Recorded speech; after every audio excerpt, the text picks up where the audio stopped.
Fala, povo de Deus, graça e paz. Nós estamos aqui no encontro de plantadores de igreja em São José do Rio Preto e eu estou tendo a alegria aqui de dialogar, bater um papo com o bispo André Nunes. Para quem não conhece, o bispo André é bispo na região missionária do Nordeste e nós vamos conversar sobre liderança. Alguns anos atrás, eu comprei um livro sobre liderança, foi o bispo que escreveu, e esse livro marcou muito porque foi um dos livros que eu li que teve uma visão maior sobre liderança e eu convidei então o bispo para essa conversa. Seja bem-vindo, bispo André. Eu queria que você falasse um pouquinho sobre você, seu ministério e também sobre a região missionária do Nordeste.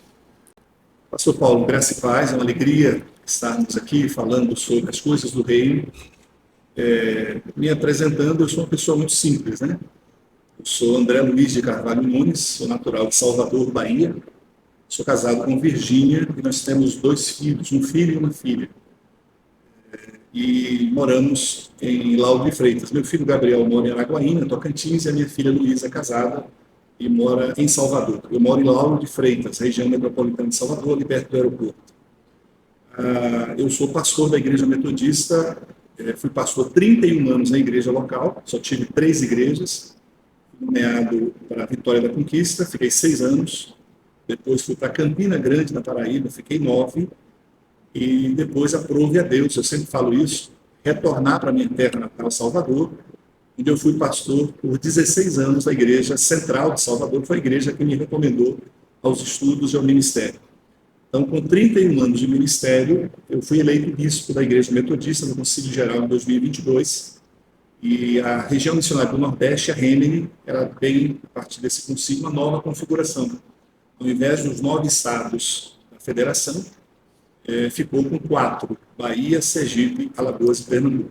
E nesses 4 estados, nós temos aproximadamente 70 obreiros, entre presbíteros, pastores e MDs, e temos 49 trabalhos, entre pontos missionários, congregações e igrejas.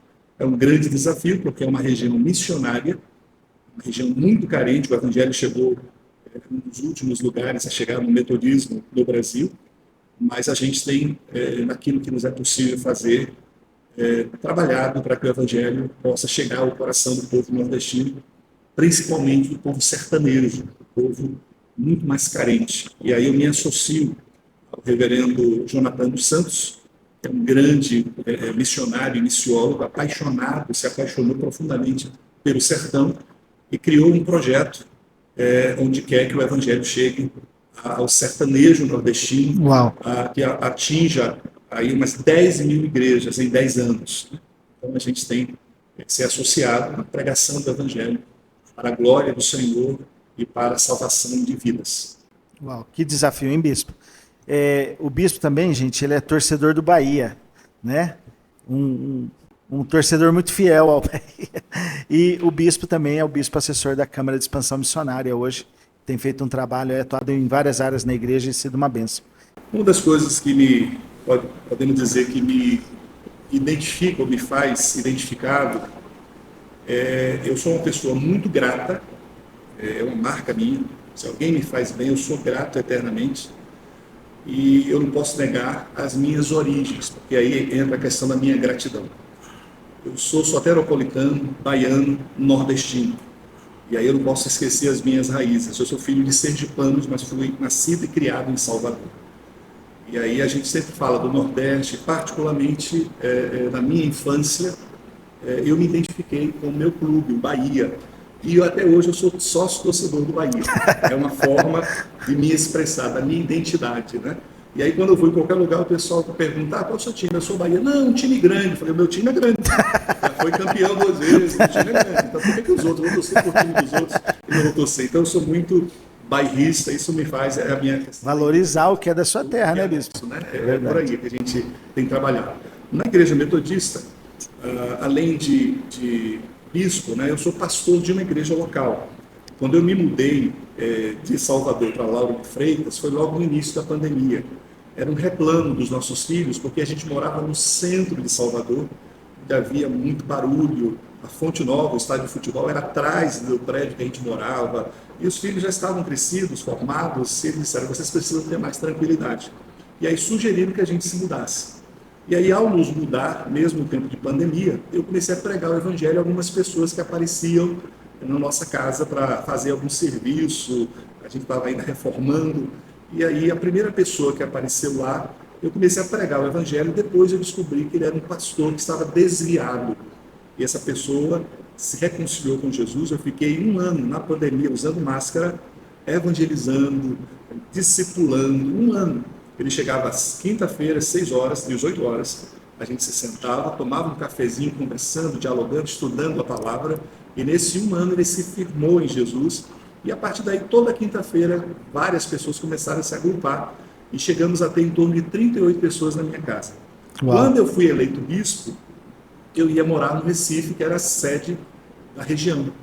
Mas eles me pediram para eu permanecer, era a minha casa própria, eu moro nessa casa é minha mesmo, e eles pediram para eu permanecer. E aí a gente alugou um ambiente, já que o bispo viaja muito, e nos reunimos nesse ambiente.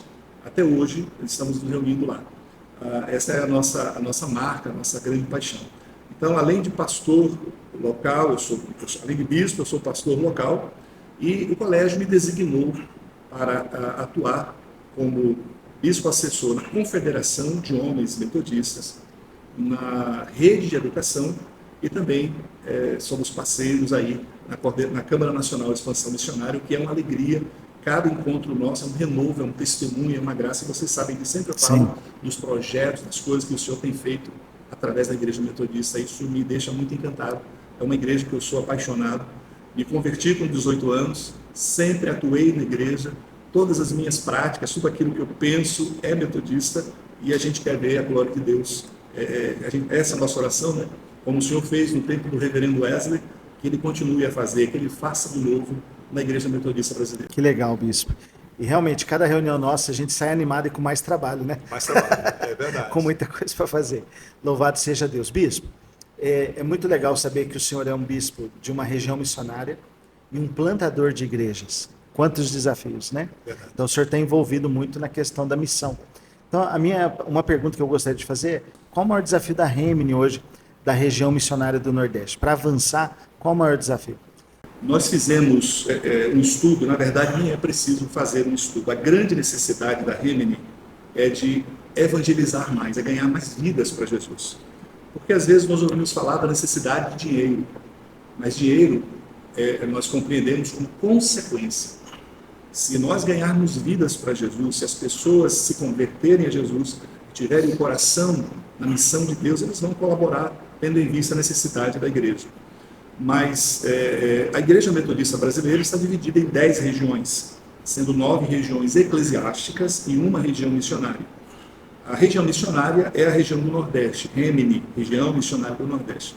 As outras regiões eclesiásticas, elas são autônomas, essa é a grande diferença. A gente trabalha com autogoverno, autossustento e autoproclamação. A região do Nordeste, ela tem autogoverno e autopropagação, mas ela não tem autossustento. Então, ela carece de ajuda financeira. Mas eu entendo que a ajuda financeira, ela pode ser até um determinado tempo, se nós fizermos o dever de casa. Por isso que, no momento, nosso grande desafio é a gente ter missionários para pregar o Evangelho e ganhar vidas. E nós estabelecemos 3 alvos para a nossa autonomia, para nos tornarmos, dentro em breve, uma região eclesiástica. Nós precisamos aumentar o número de membros, né, e podemos dizer número de salvos em Jesus, através da pregação do Evangelho, ganhar vidas para Jesus. A segunda, abrir novas frentes missionárias, novas igrejas.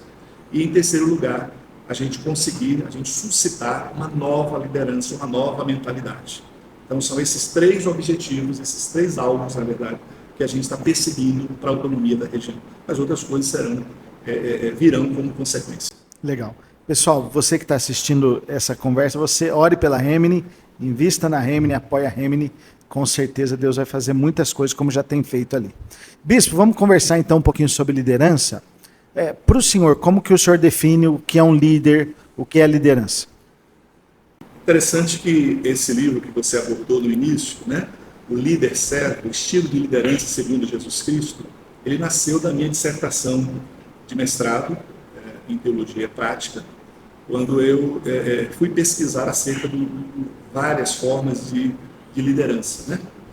E a que mais se aproxima da ideal é o modelo de Jesus mesmo. Ele era um líder servo. Ele não somente dizia faça, ele ia e fazia. E o exemplo maior está em João capítulo 13, quando Jesus, o mestre, ele pega um recipiente de água, ele pega uma toalha, coloca no ombro, pega aquele recipiente e vai lavar os pés dos discípulos.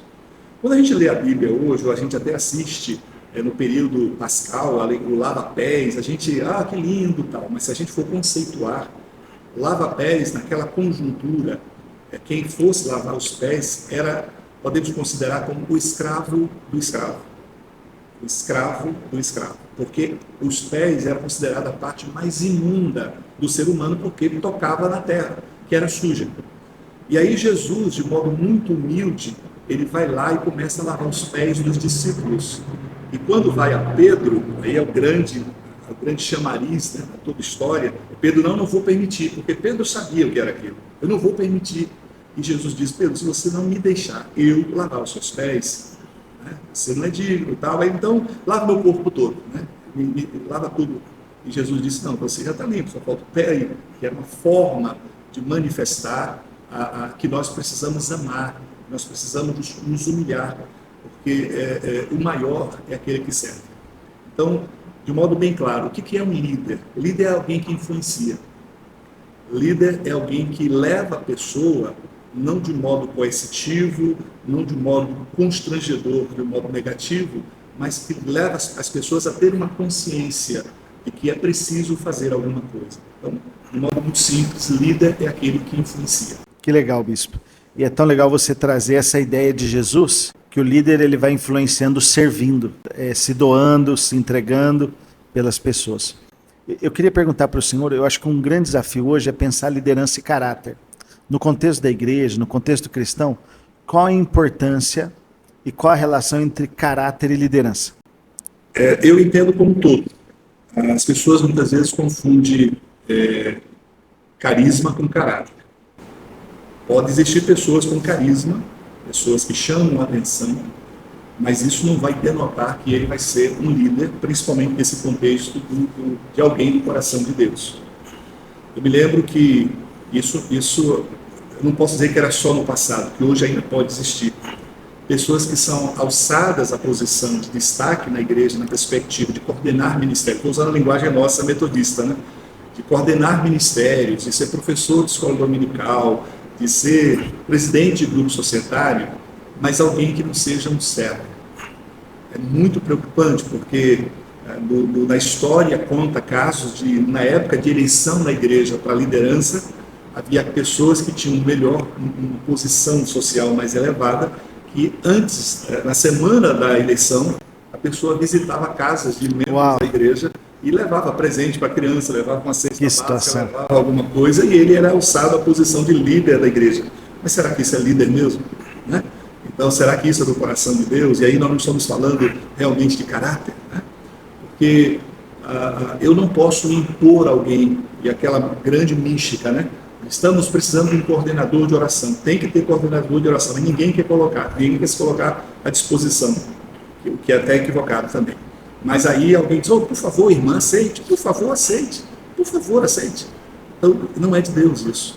As pessoas são, podemos usar um termo, elevada a posição, se é cabível, né? Mas são postas ou são reconhecidas, acho que esse é o melhor termo, reconhecida como coordenador de ministério, presidente de algum grupo societário, pelo seu serviço.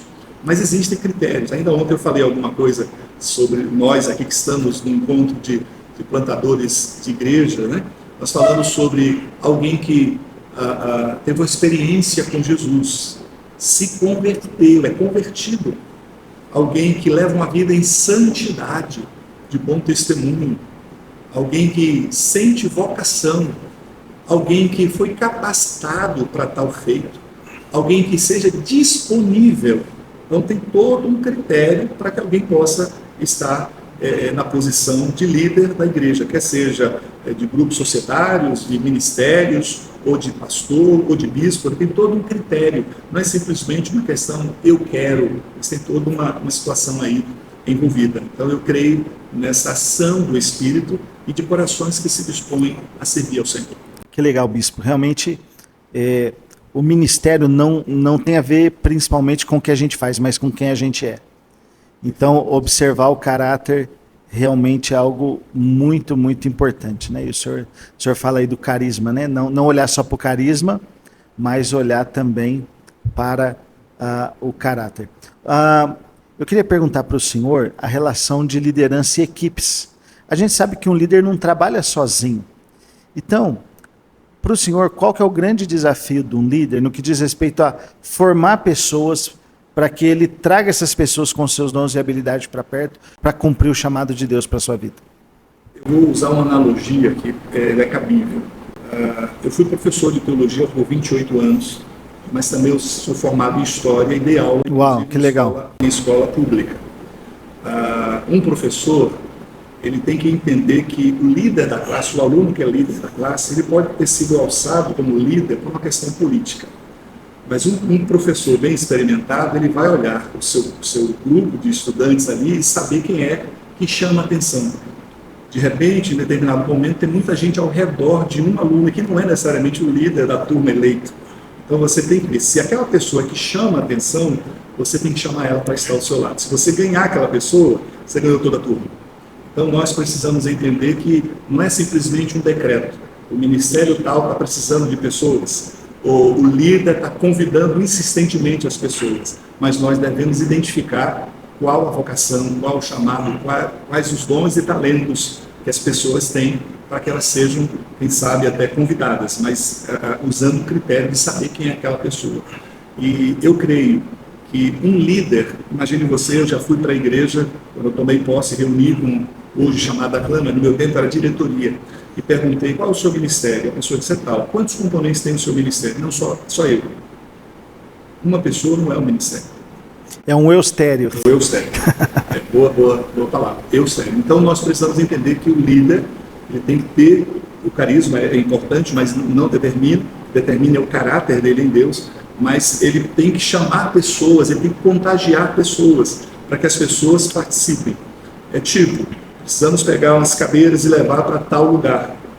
E o líder, ele vai dizer a razão, chamar pessoas, e ele tem que estar envolvido também carregando as cadeiras. Eu tenho um amigo muito querido, faleceu há um mês atrás, pastor muito querido, que eu quero honrar a memória dele, pastor Luiz Vieira, um pastor de uma igreja muito séria, a Igreja Bíblica Semear, lá em Campina Grande. Ele me contou que a igreja dele estava crescendo muito. Apareciam muitos visitantes, cada apelo que ele fazia, muita gente entregava a vida a Jesus. E de púlpito, ele falou para alguns irmãos, irmão fulano, Beltrano, Cicrano, tal, 4 pessoas. Gostaria que vocês estivessem domingo, o culto começa às 18, quero que vocês cheguem aqui às 15 horas, e eu queria que vocês pudessem se dispor ao serviço de Deus. E um deles já chegou de paletó e gravata. Não era comum usar paletó e gravata, mas ele foi de paletó e gravata. Os outros foram com as suas roupas comuns. E quando eles chegaram, todo mundo ali, e o pastor reuniu com eles, obrigado que vocês vieram. Você sabe que a igreja está crescendo, a gente está precisando aqui acolher melhor as pessoas. Eu conversei com a diretora daquela escola, e a diretora da escola bondosamente está nos cedendo as cadeiras. Eu gostaria que vocês pegassem as cadeiras de lá e trouxessem para cá. Pois esse irmão de paletó e gravata e mais um outro chegaram para outros irmãos que estavam chegando, dizendo, acompanhe esses 2 irmãos que eles vão pegar as cadeiras lá. Os 2 foram, dos 4, 2 foram pegar as cadeiras, e o pastor estava tendo uma demanda grande ali, preparando o culto, aquela coisa, mas também foi lá ver como estão as coisas, e voltou, e esses 2 não foram, estavam só mandando as pessoas irem para lá e para cá. Passaram-se o tempo, terminou o culto, o pastor chamou os 4 de volta, 2 estavam ainda suados, porque trabalharam muito, os outros 2 não, principalmente de paletó e gravata.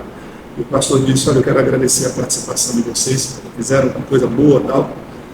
O irmão fulano e o irmão Ciclano estão muito cansados, queria que você fosse comigo no gabinete, eu quero te oferecer suco, alguma coisa, e eu quero falar com vocês, porque eu quero que vocês sejam diáconos da igreja, eu quero consagrar vocês diáconos da igreja. Uau. Então, as pessoas estão vendo. Então não é mandar os outros, é toda uma situação.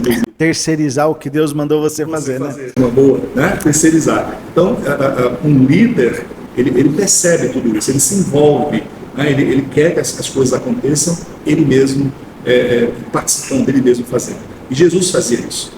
Jesus não dizia vão, ele também ia com as pessoas. Sim. Então a gente precisa pegar esse exemplo de Jesus para as nossas vidas. Ele deu exemplo para que a gente fosse e fizesse igual, né? Isso mesmo.